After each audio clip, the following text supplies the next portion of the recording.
Okay. What's the crack with Kel'Thas and the Ghostlands then, everyone?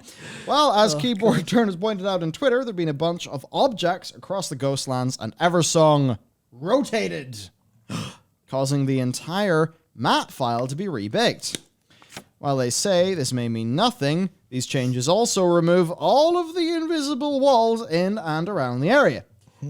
Now, if you were to ever do some things to make the camera no longer be attached to your character, and you were maybe to move that camera up and around the place, No, sir, never. You'll basically find that most of like the Ghostlands is fine. Most of the Ghostlands is fine in the same way. Like if you just did a flight point through it, would be fine. It's just there's specific stuff like bits of Silvermoon, etc. that, you know, obviously were not constructed with flight in mind. So there's loads of basic easy way to explain it is cardboard cutouts. You know, imagine you take a drone to Disneyland, you fly it to the back of the big set piece, and suddenly you see the workings out behind it. So removal of visible walls could mean that, but they would actually have to do some work to to get that stuff up to snuff. It also, I think Cable Return also suggests it is very likely just a bug fix based on something that happened incorrectly, based on some like float rounding or some like calculations going wrong. So there is that to think about, as opposed to what does this mean? They're going to revamp Silverman. It's that kind of thought process. Yeah. So basically, there you go. That is that. Yep. It would be interesting, I suppose, if that happened. People have wanted that for a long time, but there you go.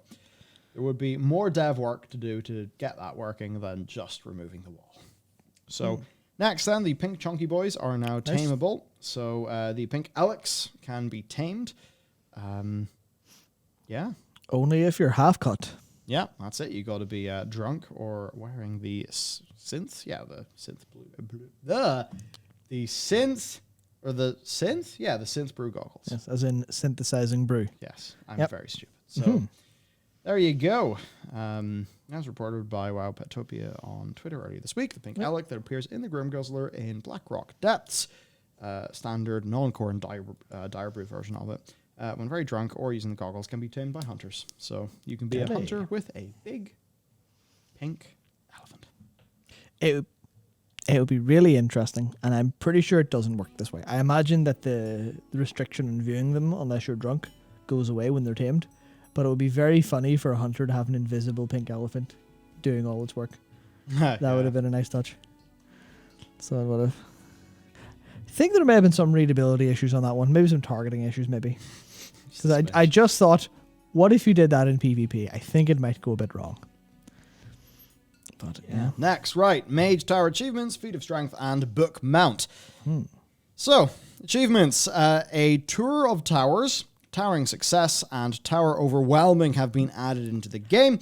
These are for completing every unique challenge available at the Mage Tower in Legion Time Walking, for completing a challenge for any spec during Legion Time Walking, and for completing every challenge at the Mage Tower across all classes and all specs. Which is a pretty big one. I did in an afternoon, no bother. Yeah, easy. Now, what's interesting here is this is in a new category called Time Walking. And this has got a lot of people thinking, why have they made a new achievement category for 2 achievements? For like 2 achievements. Why? That's the question, right? So, there could be more coming here. It wouldn't be surprising to, I think, many of us if, as time goes on and on and on, we get to see more of the Time Walking weekends be revamped, and that those revamps will come with new rewards, new achievements, things like that, which seems like a pretty good, just common sense use of things that are already in the game for more assets. So I think that would be great. Absolutely. Yeah. No downside. It's pretty clear and simple, really. There's not a great deal else to say.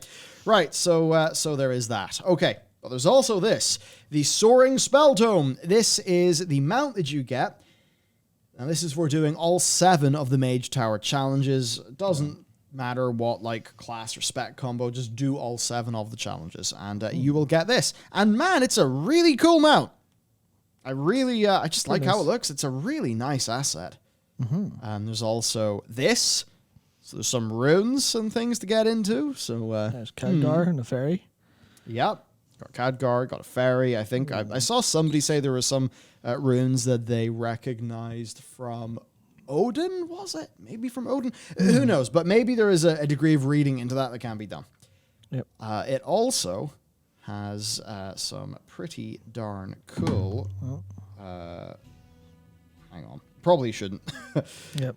Ah, fucking hell. So it's basically, look, it's got some cool DM. Some cool friggin'... Oh my god. My brain is fried. Yeah. Today's been a big day. It's been a day, but yeah, it's got some nice animations, some nice effects. Overall, it is some nice, good. It is a very... I mean, it's the kind of thing where double it's... plus good, in fact. Yeah, I mean, it's the same with the Wandering Ancient.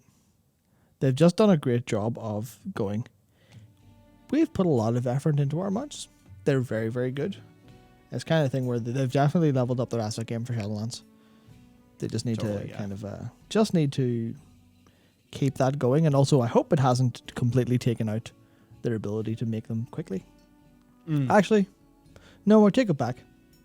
When it comes to mounts, I think a little bit more, this is hyper special.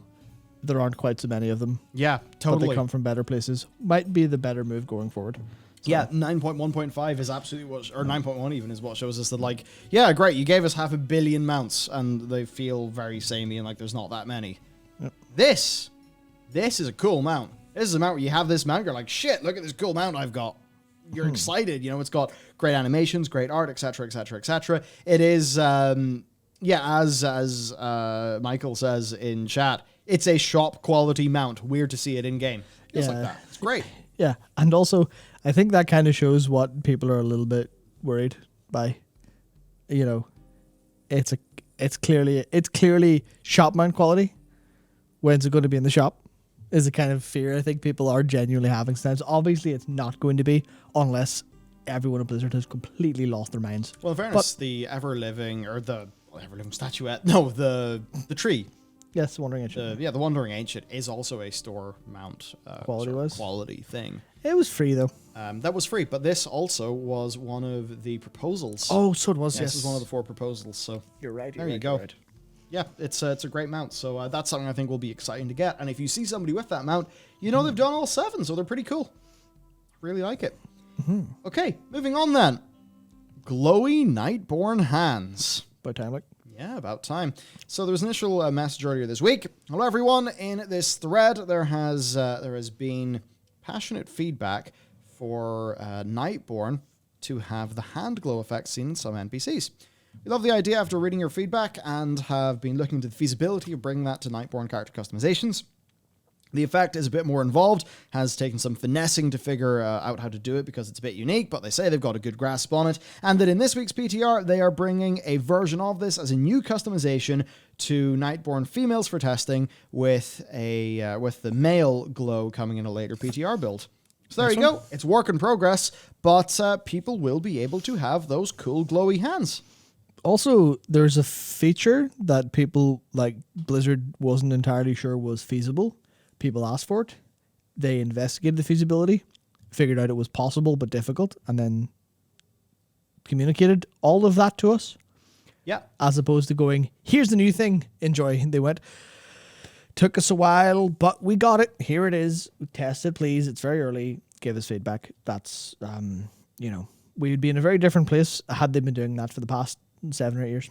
Totally. Yeah. No, so this is good. Some people do want to see the outline effect on the hand, so fair enough. It would be good to get that. But yeah, hey, good, right? They're actually listening, doing some things, adding some features because they listened. That's nice. And they're also communicating it too. That's also really nice, right? So the more that they do that, absolutely the better. Yep. Okay, next we've got some game changes. Anima Conductor to all locations. Anima can now be channeled to all unlocked locations each day, and it used to be 1 each day. So there you go. You can just go do all the shit, right? So I guess that'll just mean faster progress.